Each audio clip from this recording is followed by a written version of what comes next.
Good job. Shut up. Never. Yeah.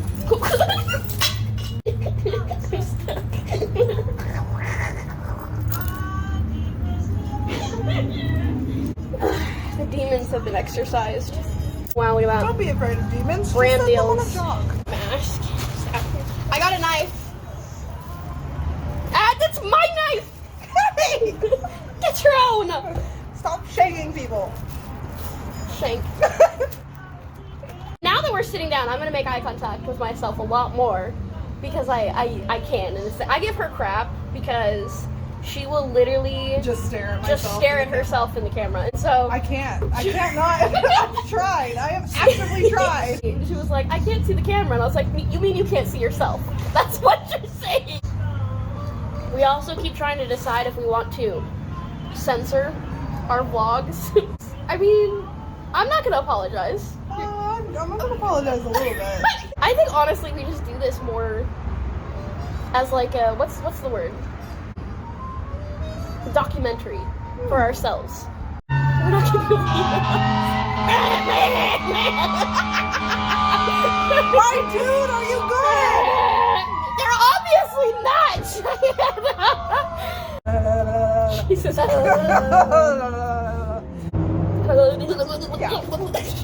Starts convulsing. I don't know. How do you think we became like friends? Like, what was your first perception of me? My first perception of you eating spaghetti at the table. It was SpaghettiOs. Thank you very much, and they were revolting for your information. I remember being so nervous. I thought you were gonna be some like stuck-up, prissy. Because, like, I don't know, that's just the perception I got from so many Bible school students. I was you can't tell me I'm wrong. Genuinely, I left, I think, 2 hours early for work that day. Because I was like, Shianna's moving in today. They're all over the place! Oh, there's cops. Go get them. I think I left, like, the second because I was eating lunch and I still had, like, an hour before I started. But I was like, oh god, they're here. First thought, and this did not last long, about who you were as a person was, oh, she's shy. Mm-hmm. Because we were unpacking and, like, moving in, and I walked in and I saw you and you stopped when you made eye contact with me. You were just like, hello. And then I booked it. I was gone the next time you came Yeah, to the the next kitchen. time I came into the kitchen, you were gone, and I was like, oh, she must be shy. And Shelby started talking about you and your personality, and I was like, God, what did they say about me? no, it wasn't anything bad. It was just like the cats took a little while to adjust to you. Dude, I was the loudest thing in that house I think they'd ever experienced since the dogs left. Genuinely. I remember my mom and I were unpacking, and I had these magnets, and I saw that they had magnets on the fridge, and I got so excited. I literally booked it into my room. McKinley was like in the living room or something, or she was in the garage changing the cat litter box. She was Poor McKinley, just so unaware of what was happening. My mom was like, you need to calm down. These girls are going to think you're weird. I'm like, I am, mother. They're going to learn eventually.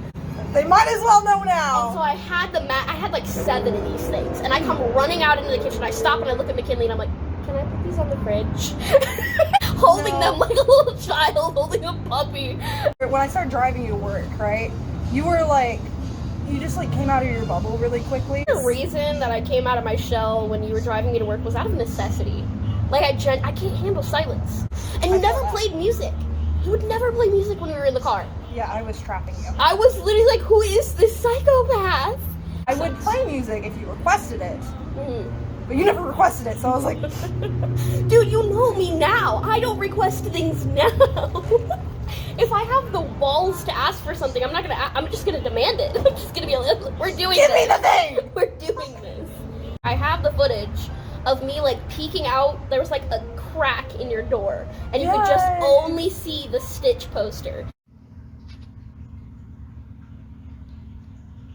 And honestly, I think God knew, like, I needed somebody as like a grounding point, because I've fallen apart many times. Yeah. And McKinley is like, she's really great at being the supportive friend, and being the one who gives advice, and like being the crazy one when we're all kind of hanging out. And Shelby's just the like, buck up, question mark. I genuinely never had experienced something like that, and I was just like, this is nice. I like this. We'll keep her. We'll keep her. And you were just like all three. Wait, where did the 3 come from? I counted 2. I think me, a mixture of my craziness and sporadic mentality. McKinley's supportive nature, and Shelby's pull it together, we can do this kind of attitude. Oh, like I always have this perception of like nobody wants to hang out with me. Like why the hell would I even ask? Love yourself! I love myself, but I understand the perception that like not everybody else is gonna love me. I adore the fact that I'm spontaneous, that I will get the attention of every single person in the building, if not in the room. Yeah. Like I love that, not because I want attention, but because I want people to be like, if she can be crazy and weird, why can't I? Because I feel like this life is too short to live it caring what other people think. Like, wear whatever makes you feel like you're gonna laugh at yourself throughout the day. You're gonna look in the mirror and be like, oh my god, I look ridiculous. I love it. Let's go. Like, as long as the I love it is at the end. Exactly. That's what I'm saying. Like, that's the key point. Don't look like a clown and then be like, I hate myself. Exactly. If you're gonna look like a clown, own it. Confidence is hot. Confident clowns are sexy. Anyway. I'm so excited. I'm dragging her to Oregon forever. You don't get to come back. No. Guess who's buying your plane tickets? Plan. You have to buy your own plane tickets if you want to come back. That's all I'm saying. I'm just I am buying my own plane tickets. I mean, you have to go on and purchase them. You have to figure out how to do it. Oh no. Mom, I'm never coming back. It's a game of Saw, except for like a puzzle. Instead of a puzzle room, you just have to learn how to travel. Y'all, I'm not good at adulting. I would have died. It's okay, honey. I genuinely, I'm convinced I would have died from starvation if it wasn't for you. No, you would have died from burning all of your stuff and then just crying, eating it the day. Look at this day. That's so cruel. I'm just saying, how many times did I come into the kitchen and you'd just be standing at the stove and something was either like undercooked or overcooked and you'd just be like, this is right, and I'd be like, God, what have you done? And you're just like, I'm cooking. And I'm like, honey, no. And you'd be like, you'd be so heartbroken. I felt bad so many times when I'd have to be like, honey, that's not cooked right. That's not cooked right. Honey, don't eat that. And you'd be like, it's fine. And I'm like, it's still pink. Oh, the thing, I think they're going to question why we call each other mom. I don't think we've done it, like, explained it yet. No. So, I don't think we have any footage of us calling each other mom yet. Like, I think well, now we do. But, how did that start? You called me mom, and I was like, no, I can't be your mom. You're my mom. We're both moms. No, I think what started it was. Well, I know when we first moved in, we were like, McKinley's the mom, Shelby's the dad. You're the teenager, and I'm the 5-year-old. Yeah. And then at one point, I was like, Mom. And you're like, I can't be the mom. I'm 5. And I was just, I can't be the mom. I'm this many. Because her age was the problem, not the fact that we weren't biologically related. It was the fact that she was mentally 5, that she couldn't parent me. I can't parent you. I'm this many. I'm this many. I'm almost 2 hands. Almost. I'm just this many away. No, just 1 away, because he'd be 6. I'm almost 2 hands. You're almost 2 hands. My brain was like whole hand. Only the whole hand counts. Only the whole hand counts.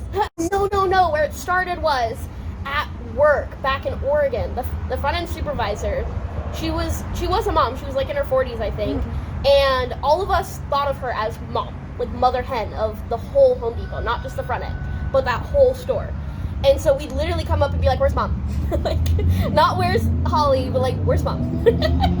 And then I started doing it at this store because the FES that was there was like a really motherly type person too. And so I'd come up and I'd be like, Mom, where do you want me? As a head cashier, as a 20-year-old head cashier, I'd be like, Mom. And so like, I saw you as the same kind of, not like authority figure, but like somebody I looked up to, and like somebody who I was just like, yeah, Mom. Yeah, I think we just kind of did that to each other, where it was like we can be ourselves around this person. Yeah. We're safe with this person. This person buys me ice cream when I'm sad. I mean, those are all things I'd want my mom to do. It's like bees sugar, or like bees sugar, or like Father Mucker. You switch the letters around. That's what. Oh. I never got it. Honey, it's a whole language. Oh. Like, I don't know, like mid-first bank would be mid-first make. You switch the first two letters. My brain is angry. You see how there's a B and an M? Yes. Switch those. I can't. Mid-first make. Mid-first bank. Bid. Bid. First. First. Make. Make. Mid-first make. Mid-first bank. Exactly. I think it's because when I was a kid and I was first learning how to read, my brain would naturally do that sort of thing. Where I would like blend words, and I had to get that trained out of me. Well, that's just dyslexia. But I'm not dyslexic. You're not? No. Oh. Yeah, but like Starbucks would be like bar stuff. I If you guys have stayed to the end of this video, obviously you're interested, because this is just us sitting here talking and just filling time. And we didn't have a plan, we didn't sit down, I just genuinely wanted some get to know us content. How long ago was Trump elected? What year is it?